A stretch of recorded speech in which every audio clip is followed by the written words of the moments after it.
मैं कहना नहीं चाहती कि, लेकिन बालाघाट के जो जितने भी राजनीतिक क्षेत्र हैं, मैं नहीं जानती कि किस क्षेत्र में क्या चलता, ना मैं दखल देती, लेकिन हमारे मेरे अपने विधानसभा क्षेत्र में जो लाल बर्रा है वो वाकई में राजनीतिक राजधानी है लाल बर्रा। और वहाँ इतने यहाँ जितनी बालाघाट मुख्यालय में नहीं चलता वैसा वहाँ चलता है। तुरंत वो ये देखते हैं कि अनुभव मुंजारे कौन सा पॉजिटिव काम कर रही है, इसमें किस तरीके से रोक लगाई जाए या इनको आलोचना के मुख्य बिंदु में लाकर खड़ा कर दिया जाए। मेरा भी ये कहना है, मैंने वन मंत्री जी ने मुझसे उस समय सवाल किया था कि मैंने तो सुना है कि इसमें कुछ दिक्कतें हैं, वहाँ लोग विरोध कर रहे हैं, तो मैंने यही कहा था कि आप अपने स्तर पर आप अपने स्तर पर कार्रवाई करिए, शासन स्तर पर कार्रवाई करिए। और मैं तो चाहती हूँ कि एक सम्मिलित बैठक बुला ली जाए और सबके विचारों का आदान प्रदान हो। और हम जैसे लोग जो पर्यावरण को, आप सभी, मैं समझती हूँ कि मैं चाहे आप, हम सब जितने जिम्मेदार लोग यहाँ बैठे, हम सभी चाहते हैं पर्यावरण के, हम सभी लोग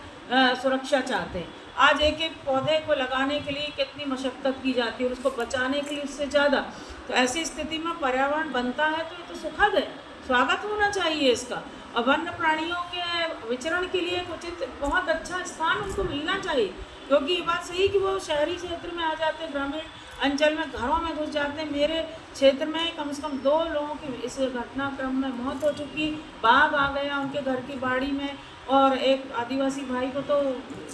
जान से ही उनने ख़त्म कर दिया था। और प्रयास हमने काफ़ी किया, तब तत्कालीन जो DF होती मिश्रा मैडम, तब वो 7 लाख रुपये उस पीड़ित परिवार को मिला था। तो मतलब कहने का मतलब ये है कि ग्रामीण जन भी जो जंगल इलाके से लगे हुए रह रहे हैं वो सुरक्षित महसूस नहीं करते अपने आप को, बिल्कुल भी नहीं। कई उनके जानवरों को, बकरी को, गाय भैंस को वन्य प्राणी नुकसान पहुंचाते हैं। तो स्थिति तो गंभीर है। और अगर जन समर्थन मिलता है, सबका साथ मिलता है, सबका विश्वास मिलता है, और सरकार ये जिम्मेदारी लेती कि हम इन हमारे आदिवासी भाई बहनों को उचित मुआवजा देके अच्छे से विस्थापित करेंगे, तो मैं एक जनप्रतिनिधि होने के नाते सोनेवानी अभयारण्य बने, इसका मैं स्वागत करती हूँ। रेत की हम देखते हैं नगर में और ग्रामीण क्षेत्र में रेत की रॉयल्टी ज़्यादा ना ली जाए। अक्सर रेत की रॉयल्टी का मामला बहुत उठता है, बहुत ज़्यादा प्रताड़ित भी हैं, खासकर ग्रामीण क्षेत्र के जो शहर से लगे हुए हमारे नागरिक हैं। तो मैंने इस संदर्भ में विधानसभा पटल में याचिका पत्र दिया है। इसमें आगामी वित्तीय वर्ष में कार्यवाही करने का आश्वासन मिला है कि रॉयल्टी ज़्यादा ना ली जाए। उसी प्रकार लाल बर्रा में अनुविभागीय कार्यालय SDM और सिविल न्यायालय एवं SDOP कार्यालय स्थापित करने के संबंध में याचिका एवं पत्र माननीय मुख्यमंत्री जी एवं विभागीय मंत्री जी को दिया गया है और उच्च न्यायालय जबलपुर द्वारा कार्रवाई की जा चुकी है। जल्द ही क्षेत्र में जनता को इसका लाभ मिलेगा, हम पूरी आशा हमारी जनता और मैं स्वयं कर रही हूँ। उसी संबंध में और एक बात कहना चाहूँगी, अन्य जो मुद्दे हैं हमारे कि जिला चिकित्सालय का आपने देखा होगा, सदन में मैंने मामला उठाया था। हमारे बालाघाट जिला मुख्यालय में जिला चिकित्सालय में 400 बिस्तर का यह हॉस्पिटल है, शासकीय शहीद भगत सिंह शासकीय जो हॉस्पिटल है। यहाँ पे जितने डॉक्टरों के पद स्वीकृत हैं उससे 1/4 डॉक्टर यहाँ पर काम कर रहे हैं, जिससे ज़िले की गरीब जनता जो सरकारी अस्पताल में इलाज कराने के लिए आती है उसको आशाजनक उपचार नहीं मिल पाता और आर्थिक स्थिति खराब होने के कारण या तो वो उपचार से वंचित रह जाते हैं या इधर उधर से उधार करके उनको गोंदिया नागपुर जाना पड़ता है। तो इस संबंध और सोनोग्राफी मशीन की उपलब्धता हमारे लाल बर्रा समुदाय केंद्र में नहीं है। 8 डॉक्टरों का पद स्वीकृत है, वहाँ मात्र 3 डॉक्टर काम कर रहे हैं। महिला चिकित्सक लाल बर्रा स्वास्थ्य केंद्र में है ही नहीं, 50 बिस्तर का वहाँ भी सामुदायिक स्वास्थ्य केंद्र है। तो ये सारे मुद्दे मैंने विधानसभा में उठाए और स्वास्थ्य क्योंकि हमारे लिए सबके लिए बेहद ज़रूरी बात है, इसलिए हमारी सबकी जिम्मेदारी बनती कि हम जिला चिकित्सालय की व्यवस्था भी सुधरे, दलगत राजनीति से ऊपर उठकर सब मिलकर काम करें और लाल बर्रा स्वास्थ्य सामुदायिक केंद्र में भी हमारे पर्याप्त डॉक्टरों की उपलब्धता हो, ये मेरा प्रयास है। और मैंने शासन स्तर पर हमारे जो उप मुख्यमंत्री हैं श्री शुक्ला जी, उनसे भी इस संदर्भ में चर्चा की है और उन्होंने आश्वासन दिया है कि हम जल्दी ही आपको महिला चिकित्सक देंगे लाल बर्रा में। 8 पद अगर स्वीकृत हैं तो 8 में 6 जरूर पूर्ति करेंगे, ऐसा उन्होंने हमको आश्वासन दिया है। मेडिकल कॉलेज की प्रशासनिक स्वीकृति हेतु माननीय मुख्यमंत्री जी को पत्र दिया गया है। इसके द्वारा जल्द मेडिकल कॉलेज निर्माण किए जाने का भी स्वास्थ्य मंत्री जी ने आश्वासन दिया है कि हम इस दिशा में हमारी कोशिश होगी कि मेडिकल कॉलेज का जो भूमि पूजन हुआ था और काम नहीं हुआ है किसी भी तरह से, उसको हम प्रयास करेंगे कि जनता की इस मांग को पूरा किया जाए। और हमारे क्षेत्र में 6 हायर सेकेंडरी स्कूल हैं और बड़े अफसोस की बात है, भारतीय जनता पार्टी की सरकार कहती है कि हम शिक्षा के क्षेत्र में बेहतर से बेहतरीन काम कर रहे हैं, लेकिन हमारी जिला मुख्यालय की विधानसभा सीट है ये, और 6 हायर सेकेंडरी स्कूल हैं लेकिन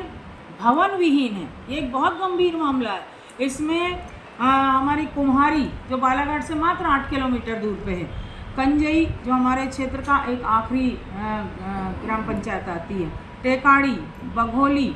मुरझड़ और जिला से प्रशिक्षण संस्थान जो है डाइट जिसको कहते हैं, ये भवन विहीन है। यहाँ पर 10वीं तक बैठने की व्यवस्था, 10वीं तक के बच्चों की, लेकिन बच्चे बैठ रहे हैं वहाँ पे 11वीं के भी 12वीं के भी, तो शिक्षा का स्तर कैसे बढ़ेगा और हमारे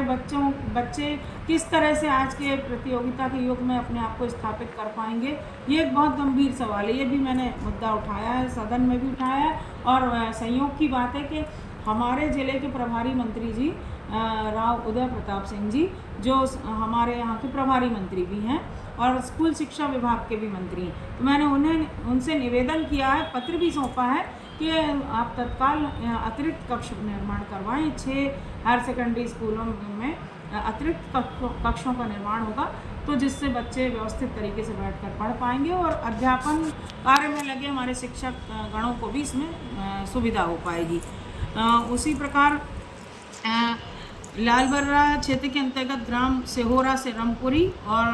बोरी बरघाट मार्ग पर पुलिया निर्माण कराए जाने के संबंध में भी मैंने पत्र दिया है और उसका भी आश्वासन हमें मिला है कि वो जल्दी बनाएंगे, बारिश के पहले बन जाए, तो ये हमारी कोशिश है, प्रयास पूरा है। और मेरी भी अगर विधायक निधि की अगर इसमें आवश्यकता होगी तो मैं उसको भी लगाऊंगी, लेकिन आवागमन का मार्ग अवरोधित ना हो, ये हमारी कोशिश होगी। क्षेत्र के अंतर्गत सर्राटी जलाशय, पाथरी जलाशय, मुरुम नाला जलाशय और चावर पानी जलाशय, ये मुख्य सिंचाई की नहरें हैं यहाँ पर, लेकिन जर्जर हालत में। तो हमारे जो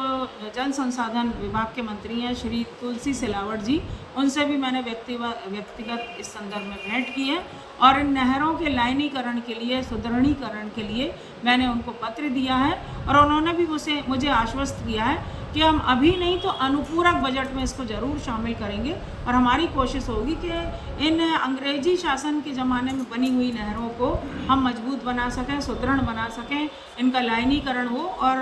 कम से कम इनके बन जाने से हमारे क्षेत्र में मैं समझती हूँ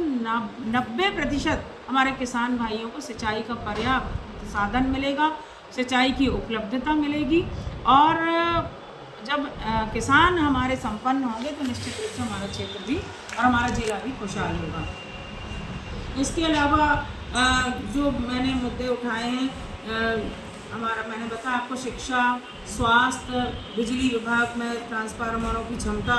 और शहर के ग्रामीण क्षेत्रों में जो उद्यान हैं उनके जीर्णोद्धार और उनके सौंदर्यीकरण के मुद्दे मैंने उठाए हैं। नगरीय प्रशासन मंत्री श्री कैलाश विजयवर्गीय जी से जो मैं मिली और ख़ासकर जो हमारे क्षेत्र की, हमारे शहर की जो सबसे बड़ी समस्या है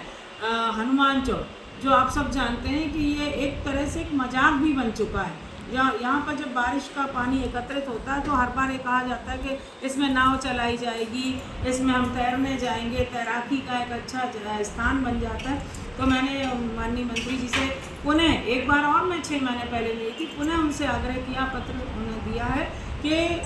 हनुमान चौक के जल भराव को समाप्त करने के लिए एक उचित